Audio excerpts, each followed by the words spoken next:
Hello once again. I'd like to point out a couple of cool features on the Galaxy Note 2, the Verizon version here, running an ODEX stock ROM with root injected. So everything's pretty much normal on here. I've added a couple of third-party apps to enhance the functionality because I typically keep it in landscape mode here in the cubbyhole of my G35. So I'm going to start off with Rotation Locker, where I can force a landscape mode, and that'll take every app, every screen into landscape, even stuff that didn't support it before.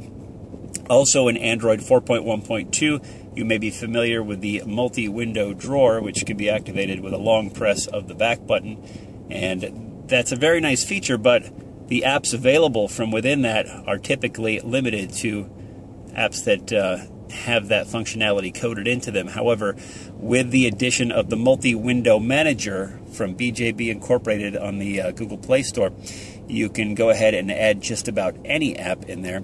So I'm going to run Torque by Ian Hawkins over here on the right side, and once that connects to my Bluetooth OBD2 adapter that I have permanently installed in the car, you can pick those up for $10 or $15 on eBay typically, and it should have no problem going ahead and pairing automatically to my adapter. Here we go. No data on the revs, and it should pop up the real-time revolutions.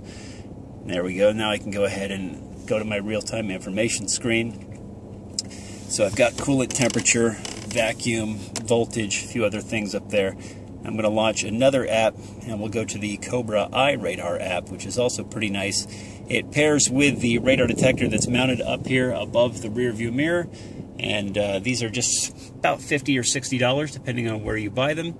Should automatically also pair to Bluetooth. Going back to the screen here, you'll see I'm going to drag it onto the left side, and that's going to give me a map and also alerts if I should happen to encounter any radar or laser or speed camera threats along my path.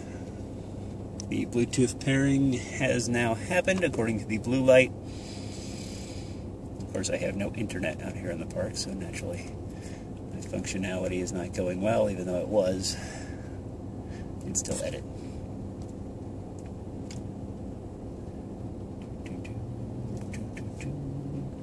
Okay, I'm in dashboard mode. Okay.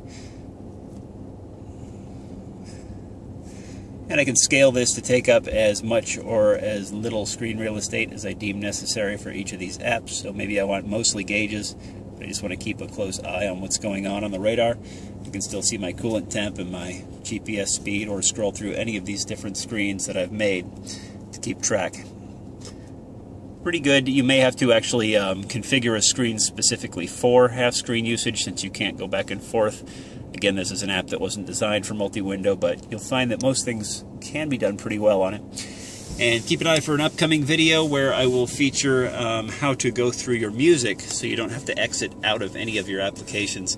You can use the Sony Live View, which is another cheap piece of hardware which adds some nice features. Only about 19 bucks, and you'll be able to click through any of the songs in your playlist without ever exiting these screens or exiting your GPS map or whatever it is you like to keep up there. Thanks for watching. I'll talk to you again soon.